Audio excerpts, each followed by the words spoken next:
Hey guys, I'm Danny Spees, and today's 101 ingredient is quinoa. Now, technically speaking, quinoa is the seed of a dark leafy green plant that's related to Swiss chard and spinach, but more times than not, because of its taste and texture, it's usually grouped with the grains. So I'm going to group it with the grains, but no, either way, this is definitely one nutrient-rich food that you want to include in your diet. Quinoa brings a lot to the table. Number one, it's packed with protein. As a matter of fact, it's the only grain that's considered a complete protein, so it's great if you're a vegan or a vegetarian.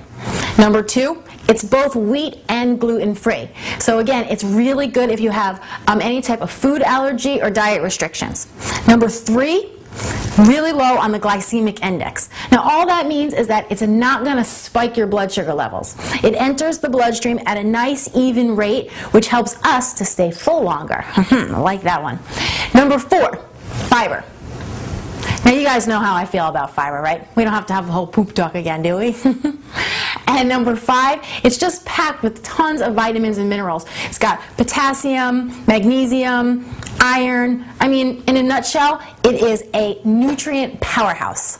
Quinoa has a light, fluffy texture and a slightly nutty flavor.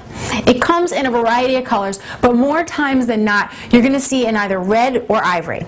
Now you can get it at the grocery store all year round, and the best part is it's really easy to select. All you have to do is pull the box off the shelf and pop it in your grocery cart. Now, sometimes you will see it available in the big bulk bins, and if you do, that's great because it'll save you a few bucks, so go ahead and grab it. Once you get it home, you just want to be sure to store it in an airtight container or in the box that it comes in, and then just pop it in a cool, dry place like a cabinet. Now, I've heard a lot of people say that because it's a seed and it does have essential fatty acids in it, that it's good to store it in the freezer, and I'm sure that would work great, but just for the record, I've never done that and I've never had a problem. It's lasted me for months in the cabinet. Now, quinoa is super easy to prepare. The first thing you want to do is give it a quick rinse, and you're going to see that there's a soapy residue that rinses right off of it.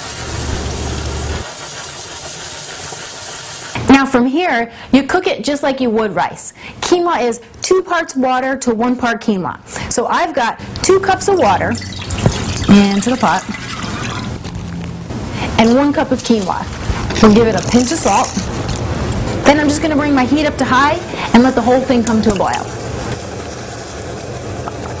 Once it's at a full boil, pop the lid on, turn it down to a simmer, and let it go for 10 to 15 minutes. So if you're trying to incorporate more heart-healthy whole grains into your diet, quinoa is a great place to start.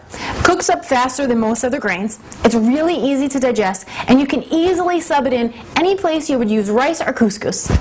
It's been 15 minutes, and other than the fact that all of the water has absorbed, I know my quinoa is done because it's translucent and the germ of the seed forms a little white ring around the outside. Now, you guys could stop right here and serve this as a side dish, and it's absolutely delicious. Or you can do what I love to do, which is make some extra and then pop it in a Tupperware container that you keep in the fridge, and then you can use it as a head start ingredient for meals like soups and salads all week long. So if you guys are looking for more ways to incorporate quinoa into your everyday diet, be sure to check out DannySpees.com. I'm Danny Spees, and I'll see you next time with another Ingredient 101. See you later.